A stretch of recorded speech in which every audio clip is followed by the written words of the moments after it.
you've lived out that way, you'll know what it's like. A drought goes on month after month, sometimes year after year. And then one day you look to the southwest and you see those slim strands of cirrus hooking in from the southwest. And as the day progresses, they sort of become mare's tails, and then they fill out all over the sky like a spider's web that gradually fills with golden dust. And then as night comes, the first raindrops fall, and you know the rains have arrived. You can smell the dust in the air as it hits those iron roofs. It was on a night like that, after a couple of days of continuous pouring rain, that I was on duty at Dubbo Air Radio. This was 1962. And I'm alone on duty. The rain is pouring down on the roof. I've got this control console in front of me, and outside, turning ponderously on its nose wheel, is a Fokker Friendship aircraft. And he calls me. Dubbo, Foxtrot, November Charlie, taxi. Foxtrot, November Charlie, roger, your clearance is via flight plan route. Enter control area on climb to flight level 155. Call Sydney Control on 118.5 of being mucking. Engines revving up. The water's pouring across the wings, and then suddenly down the runway it goes faster and faster and faster. And suddenly it's gone. And I'm thinking to myself, gee, it barely got airborne and it was in cloud. Oh well.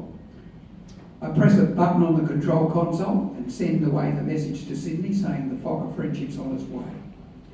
And then I sit back. The Dubbo Air Radio was supposed to close at 9 o'clock that night. And by now it's about 7:30. And I know that every single airport, from Gundagai to Gaduga, from White Will, Kenya to Warhope, is all closed in under low, impenetrable cloud. There's virtually nothing flying. Once that aircraft's gone, I can put my feet up in the console, get out my Carla Brown paperback, and have a read. Put it on the electric jug, and it's bubbling away. Of course, the rain is pouring down on the roof. In front of me, the control console with a big boom microphone, loudspeakers on. We never used to use earphones. And I have a few things to do. One of the first things to do is to what they call monitor the non-directional beacons. These are like radio beacons on the floor, on the ground, which aircraft navigate from. So I turn on a receiver and I hear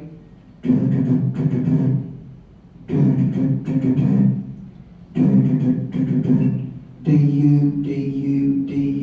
That's the Dubbo NDB, so that's okay. I'll put right in the logbook, all okay. Swing the dial a bit more and then pockets coming in, and that's okay. I get half a dozen of these ground stations, they're all okay. The next thing I have to do is send out a weather report. We used to send a weather report every 2 hours. So, in the daytime, it was easy. You look at the anemometer inside in front of you, see what the wind speed is, the wind direction. Then you go outside and look at the cloud. You look at a day like this, you say, oh, there's about 2 8s and 0 stratus and so forth. And you come up with it, write it down and send it to Sydney, where it goes to the Met Bureau and they issue it out to all the airline pilots and so forth. Now, because it's night time, I can't look up and see where the cloud is. I know it's very low because when the aircraft departed, it was in cloud straight away. But I have a little gadget which works on trigonometry. It looks a bit like a telescopic sight on a rifle, except it's got no glass in it. And I switch on a light which shines about 200 yards away, shines up to hit the base of the cloud. Then I get this little telescopic thing and I look through it, get the angle, seal it off, come inside and look at a graph, you see? It's all very technical. And after doing this, I find the cloud above the aerodrome is only about 420 to 430 feet, hovering as the cloud goes by. So I puts this on my weather report and sends it off to Sydney. Just dictate it over the air, you know. Next moment, bzzz, buzzer goes. Dubbo, this is the operations officer Sydney here. Dubbo Airport is closed. Repeat, Dubbo Airport is closed to all operations due to low cloud and low visibility. And I say, thank you, sir. Roger that. But it's academic. Nothing's flying anyway. So as I said, I'm on the second cup of coffee, and then it happens. You know how sometimes you hear a voice and you never ever forget that voice. It seems to make an impact on you for the rest of your life. Coming across out of the loudspeaker was a voice which went like this. Dubbo, Dubbo, this is quiz show 1, 2, 3 on 5, 4, 9 and 9, a copy. Pressed to talk. Quiz show 1, 2, 3, this is Dubbo. I'm reading you loud and clear. Go ahead. Dubbo, quiz show 1, 2, 3. We crossed the Queensland border at this time. Flight level 115, estimating Burke on the hour. And I'm thinking to myself, who is this plane? I've got no information on him. I know nothing about him at all. Somebody's fouled up somewhere. I should have a flight plan. So I get back to it. Quiz show 1, 2, 3, this is Dubbo. Request your flight details. Roger, quiz show 1, 2, 3, we departed Anchorage, Alaska. Anchorage, Alaska, I'm thinking. And then he continues on. Via Honolulu, Mamodi, and then on to Darwin, then Sydney, Christchurch, and then on to Christchurch, and then on to McMurdo Base, Antarctica. So he's coming all the way from the North Pole to the South Pole virtually. And then he continues on. Outside wind is 320 degrees, 70 knots outside, temperature minus 19 degrees Charlie, and all this sort of stuff. Fuel remaining 7 hours, 21 minutes. Souls on board, 32 souls on board. We've got 32 people on board, right? So I'm putting this all down on a piece of cardboard. Now, you know yourself when you work for an organisation like the Water Board, everything's recorded in it, eh?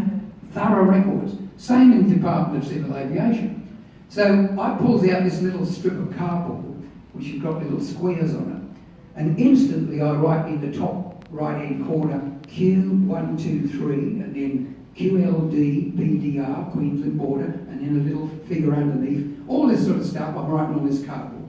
Then I slip the cardboard into a metal holder, and then I slip the metal holder onto a thing in front of me, and the next moment it's in what they call the active bay. This means I've got to look after this aircraft until he clears my area, which stretches all the way from Queensland border virtually to Mudgee, right? Anything in that huge area belongs to me. So I'm waiting there. I've got this all in front of me, and I know the aircraft's coming towards me. Now, with aeroplanes, time is critical. We didn't in those days. They didn't have any of this digital stuff. All we had is a big old railway clock on the wall behind us, and that clock was so accurate that it only used to lose about 8 seconds a week or something like that. We would check it against a broadcast called WWV from Washington every week, corrected that little bit. With an aeroplane, if the pilot says he's going to get to a place at, say, 5 minutes past the hour, and he doesn't get there before 8 minutes past the hour, you call him. If he doesn't answer within the next 7 minutes after that, you assume there's something wrong. You can't just assume that it's his radio gone off. You assume that maybe he's in trouble. So this is what it's like. So the aircraft's coming towards me, and the next moment, Dubbo, quiz show 1, 2, 3, we're over Burke. This time, estimating your flight level 115, estimating your station. For the sake of the argument, we'll say on the hour. So I write this down on my strip, and I'm thinking that's okay. But then I realise there's one thing I haven't asked him yet. I haven't asked him what type of aeroplane he's in. Quiz show 1, 2, 3, request aircraft type. Roger, Mac, we're flying a C-124 Globemaster. And as soon as he says that, I go, oh no, not one of those. because it's a huge aeroplane, absolutely monstrous. 4 big piston engines, very slow and notoriously, engines go out on these things. So I'm waiting. Now, just to diverge a little bit. Has anyone here heard of Parkinson's law? What's Parkinson's law? Parkinson's law states that the work will expand to meet the time available for its completion. You heard that one before? What's Murphy's law? If anything can go wrong, it will go wrong. I bet none of you have heard of Ware's law. This is named after me, Tom Ware's law. I'll tell you what it is. Ware's law states that the seriousness of an announcement made by anyone in authority is inversely proportional to the seriousness of the real event. Let me give you an example of what I mean. You're on holidays. You're flying across the Pacific, bound for Los Angeles. The old plane's going on. And then about half an hour out of San Francisco, out of Los Angeles, ladies and gentlemen, this is your captain speaking. I have some very important news for you, very important announcement. And when he says that, you can sit back and relax. Because whenever they say there's an important announcement or something really critical like that, it's really something like they're going to go to a different terminal than expected, or you have to fill in more paperwork than you expected. Something trivial, right? On the other hand, if you hear an apologetic cough on the flight deck, and you hear, ladies and gentlemen, we're having a little problem here on the flight deck. Little problem, panic! You know what a little problem means? It means the aircraft is lost over the vast Pacific and they don't know where they are. Or they're running out of fuel. Or the wing's just fallen off the plane. But they never tell you that. The calmer the voice, the more critical the event. I found that out when I was in the Navy and the captain started saying, we're in a terrific cyclone, taking water in the hold, and the captain comes on. Ladies, he said, gentlemen, this is a stout ship. The moment he said that, everybody started worrying. Before that, it was routine. So that's it. So that's Ware's law. It's a matter of he who is most calm wins. In the air traffic control business, that's how it is. So the next moment, I hears a Dubbo quiz show, 1, 2, 3, and I remember just by the sound of his voice, he's going to give me some bad news. I say, go ahead. Dubbo quiz show 1, 2, 3. We're getting a little bit of clear ice at flight level 115. We're unable to maintain height 115, but would like immediate descent to 7,000. Sounds so obnoxious, doesn't it? Sounds nothing.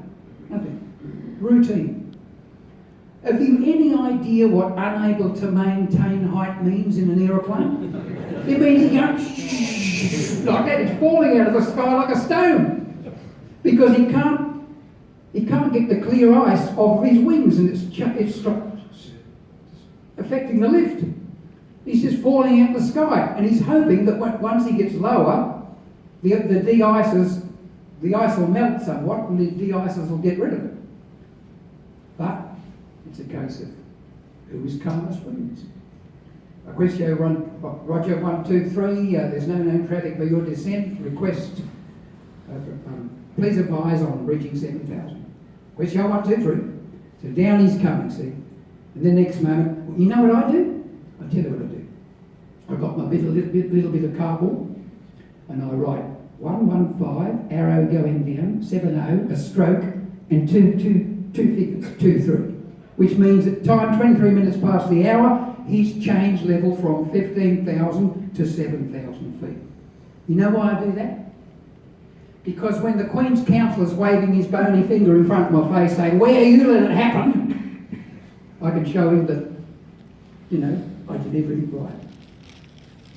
So then he comes up, and then my old pressure 1, 2, 3, we're at 7,000, so I'm thinking, okay. And then I'm thinking, well, what else can go wrong? What else can go wrong? Lots of things can go wrong in an aeroplane. A little bit of time goes on. Rain's pouring down, the frogs in the old water tank are croaking away merrily. And I'm trying to listen, above the static. And then, Dubbo, quiz show 1, 2, 3, go ahead. Dubbo, quiz show 1, 2, 3, we're getting an oil warning light on our number 3. We'd like to feather our starboard and descend to 4,000. What do you reckon that means? It means he's got 4 engines, but one of them's got an oil warning light. Now what happens when you see your red light come on in your car, right? Pull over, don't you? If you don't, your engine's going to go click, click, click, click, click. Right? But in an aeroplane you can't pull over. He's got 3 engines left. And of course that oil warning light could mean anything. It could be hot oil pouring out all over the wing. It could burst into flame at any time. So what do? I'll tell you what I do. I then open a drawer on my console, put away my blue pen, and get out a red pen. And with my red pen, I write on the strip at the end, U in red ink, and a 4-figure group. That means an uncertainty phase. And then I press the button. Sydney operations? Operation here. What is it? I said, uncertainty phase, quiz show 1, 2, 3, blah, blah, blah, give them all the details. See? And then there's Roger in the next moment. Dubbo, Sydney operations here. Upgrade that to an alert phase immediately. This is an American flyer we're talking about here. Of course, I have no faith in American flyers. So, what do? I cross out the U and make it an A and put another stroke in the time I was told to do it.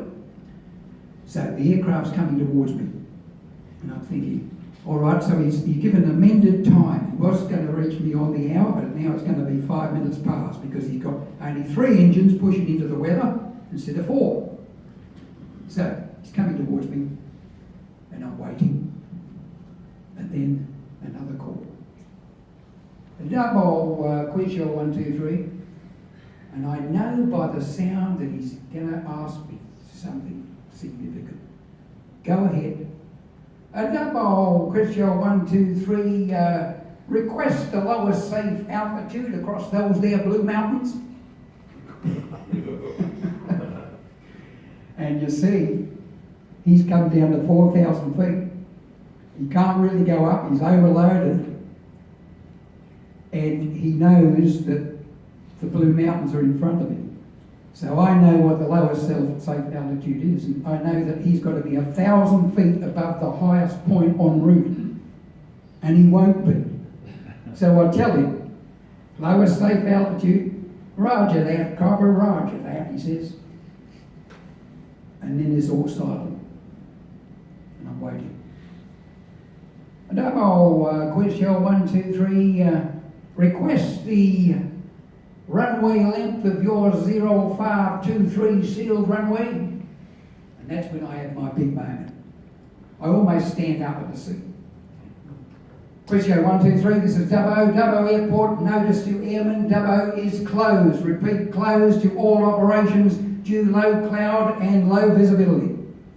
Roger that, Mac. Well, that's stiff because we're coming in there, buddy, anyway. So then I have to get busy because then I have to start doing things. So I put these little red switches on the control console, and they're ones that you can't bump, very important. So pull one out, and on goes the runway light.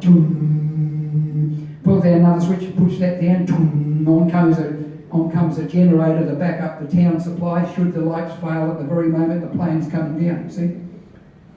And then I call him. Dubbo, quiz show 1, 2, 3, do you read me? There's no reply. Quiz show 1, 2, 3, this is Dubbo, do you read over? Oh well, maybe you can hear me. Dubbo, quiz show 1, 2, 3, the wind here is 320, swinging to 340, gusts 2 to 25 knots, heavy driving rain, etc., etc., all this stuff to put him off. No, not really. And then I give him a very important thing. QNH for landing is 1008. And I'm waiting, and there's no reply. Now, you've all heard the expression, no news is good news. Don't you believe it? It does not apply to overdue yachts or aircraft that when you know they've got a radio and you call them from the ground and they don't answer. And I'm thinking, where is he? Where is he? And that's when your imagination starts to take control. Because we used to have a glass door, which was nearly always open all year round, and a wire screen door. You see, this is a humid, cold night. So it bangs out through both the doors, and I'm listening. Where's that aircraft? He should be, and I hear, you know what that was? A semi-trailer on the way from Dubbo to Narromine, because the road was only about 3 times the distance from here to that wall away. The aircraft used to land across a hill, across the road and land, you see. And I'm waiting for him, and that's when your imagination takes charge. And you think, did I hear a muffled explosion on the hill there? And the next moment your imagination takes you into court, and the Queen's Counsellor's bony fingers in your face saying, you let it happen where it was your fault. And you don't know whether you said 1008 or 1018. And if he came out of that cloud and he thought it was another couple of 100 feet before he hit the ground, and oh God, this, you know, I was 25 years of age and I had an ulcer. I used to go and watch, and one of my eyelids used to go up and down like that, you know, uncontrollable. One of my little fingers used to go like that. It was that sort of job. But I loved it, quite frankly. Anyway, I'm waiting. I call him again, and I'm thinking, well, okay. Well, we were working on what they call HF. Now he's in close, he'll be working on, he'll have switched to VHF. So I'll call him again. Question 123, this is Dubbo on 122.1. Do you read? No reply. And by now, in those days, we used to have a huge radio network. So ground stations could listen in all over the place. Question 123, this is Brisbane. Do you read Brisbane on 89? Question 123, this is Broken Hill. Do you read Broken Hill? And so it's going on. No reply. I'm starting to get really worried now. Where is he? And then, all of a sudden, over the top he comes. He's coming in so close, the lights seem to go on and off as he's drawing current out of my little hut. Over he goes. Dubbo, question 123 will run over the top of your station this time. Did you see us? Negative. Roger, Mac. Are you sure you got that damn rotating beacon on? We can't see a damn thing up here. It's P-suit. We're going around again, man. This time we're coming in with wheels down, flaps down, and pants down. Nothing's stopping us this time. And then it all goes quiet. Now what he's done is he's running up to what they call the non-directional beacon, which I told you about. He goes over the top. When he's over the top, there's a dead spot. He knows he's over the top. He can then turn onto a certain course, descend to a certain level. He knows he's going to be lined up with a runway, in theory. But you want to see the runway. We haven't got any high intensity lighting like with the big aerodromes. So, next moment. Over the top he comes. Dubbo, did you see us that time? Negative. And then he's quiet. Doesn't answer. Question 123, because I need something. I need to know when he's going to call me next, and I haven't got that. So I call him again. Question 123, do you read me? And it goes quiet, and I'm thinking, oh gee, what's happened? And then, you know when you hear a microphone open and you know there's someone there, but they're not talking. And I can hear this crinkle of paper. Now the military guys used to keep the charts on their thigh. So he'd have had that, and he'd be looking at the chart. And he says, Dubbo, question 123, some of the boys down aft have been looking out the window here, and they reckon they can see a star or two up there to the northwest. So obviously it seems to be clearing up that way. Now, I'm looking at this here damn chart. You sure got some funny place, goddamn funny names out here, man. What's this place that, Coonabarra Brand, is it? No, what? No. Colbart? No, too far for the west. Ah, here's the place for us, man. And I said, what's that? He said, we're going up to Walgett. We're going to land at Walgett. Now, this is Sunday night, 1962. You can imagine what Walgett was like. I think it's still only a third strip or something like that now. Now, once he made that decision, I had to get in touch with Walgett to let them know he was coming. See? Now, all we had was one of those old-fashioned telephones, you know, when you ring, you hold it to your ear, and the telephonist goes, you know. So I goes, and I'm waiting. Now, as I said, in the public service there are procedures for everything. And I'd been told in the training school that I only had to use this word 3 times. The telephonist would jump. They would say, this is a very important call, and get on with it. But nobody answered. Hello? Hello there, Switch, you hear me? This is the post office at Dubbo. Hello, Switch, can you hear me? Then I hear this clicking noise, and I'm thinking, what is it? And then I realised it was somebody knitting. And then the lady said, oh, airport, you don't ring us very often. Hello, what can I do for you? And using my procedure, I say, air flash, air flash, air flash. Put me through to Walgett Aerodrome. Beg your pardon? Please put me through to Walgett urgently, very important. No reply, nothing. Hello, Switch, did you hear that? Switch, did you hear me? Hello, Switch, click, click, click, click. I'm waiting. I did it about 3 times, no answer. Switch, do you hear me? Yes, airport. How's my call coming through to Walgett? I'm sorry, sir. All the lines are engaged. I said, I don't care. I don't care if they're engaged. Put me through. This is a life and death matter. Lady, your job is on the line. If you don't put me through, you're in real trouble. Put me through now. There's no need to be rude, young man. And eventually, I get through to the switch at Walgett. And it's a more intelligent, younger person who says, yes. Oh, God. A big aeroplane coming up here, you sure? I said, yeah, it must be halfway up there by now, it won't be long. Oh, what am I going to do? Oh, I know, I'll ring the pub. Sunday night, where would the boozers be? You know, it was 6 o'clock closed around those times, wasn't it? So the next moment, I get through to the hotel, with all the blinds are pulled down, of course, because they know it's naughty to drink after hours on Sunday. And I hear, Senior Constable O'Reilly, what can I do for you, man? I said, there's a big aircraft coming up. He's going to be there shortly. And I don't know how they did it. But they all got together and they all thundered out to the airport with their utes and their various cars and things, lined up along the runway with their lights on.